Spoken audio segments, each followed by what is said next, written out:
Hello and welcome everybody to this another lesson of barriers to effective communication. I'm Adnan Az and we are going to deal with, we're going to be discussing about the barriers which hamper the way of communication or an effective communication. So let's move on. Okay, the first thing we need to know is what communication is. So the communication is a process in which or by which you communicate or you convey your message to someone or a group of people. That is simple definition of a communication. But there's clearly a different thing that you should know. There is a difference between effective communication and simple communication. So effective communication is when the message is conveyed clearly and unambiguously. Like the message is received by the listener without any problem, without any difficulty, without any misunderstanding. So that's the difference between the communication and effective communication. Let's move on to the next slide.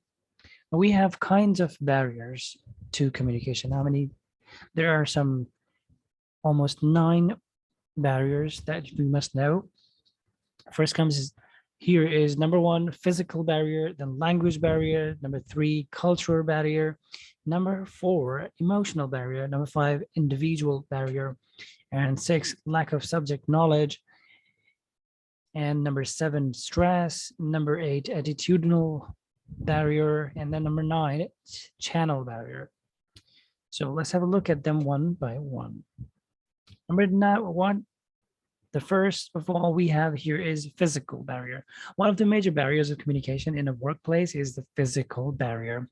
Physical barrier in an organization or physical barriers in an organization includes large working areas that are physically separated from others. Other distractions that could cause a physical barrier. Apologies, there's a kind of a mistake here. So cause a physical barrier in an organization are the environment and the background noises. The environment itself, and then there are background noises. So that's what we call a physical barrier. Then move on to number 2, which says language barrier. So inability to converse in a language that is known by both the parties, like the sender and the receiver, is the greatest barrier to effective communication. When a person uses inappropriate words while conversing or writing, it could lead to misunderstanding between the sender and the receiver. So here we know that the language is a problem. Language is a barrier. Number 3 is a cultural barrier.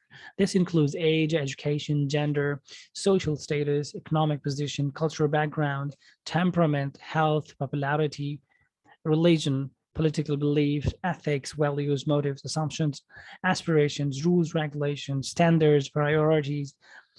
These are the ones that can separate one person from another and create a barrier. So there are lots of things there's a list of things here in cultural barrier, and all of them should be considered. Moving on to number 4, emotional barrier. Your emotions could be a barrier to communication if you are engrossed in your emotion for some reason. In such cases, you tend to have trouble listening to others or understanding the message conveyed to you. A few of the emotional interferences include hostility, anger, resentfulness, and fear. Of course, these are the top greater barriers in emotions, and this is where we are in no control. And when we are not in control, that losing control, that loss of control acts as a barrier. So now moving on to number 5, individual barrier. It may be a result of an individual's perceptual and personal discomfort. Even when 2 persons have experienced the same event, their mental perception may or may not be identical, which acts as a barrier. Style, selective perception, hollow effect, poor attention and retention, defensiveness, and closed-mindedness is part of, or these are all the part of individual barriers. Moving on to number 6, lack of subject knowledge. If a person who sends a message lacks subject knowledge, he may not be able to convey his message clearly. The receiver could understand or could misunderstand, that's a word, the receiver could misunderstand his message. And this could lead to a barrier to effective communication. Moving on to number 7, stress.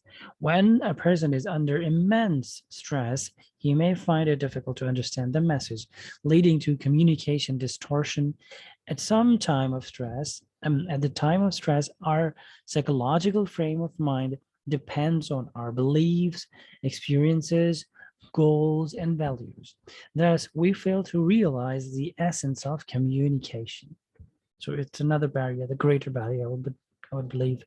And maybe all of us have this experience of going through a lot of stress.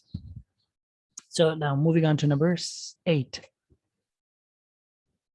attitudinal barrier. It comes about as a result of problems with staff and the organization, limitation in physical and mental ability, intelligence, understanding, and preconceived notion. And distrusted source divides the attention and creates a mechanical barrier which affects the attitude and opinion of the writer, of the reader, listener, or the speaker. Then moving on to the last one, channel barrier.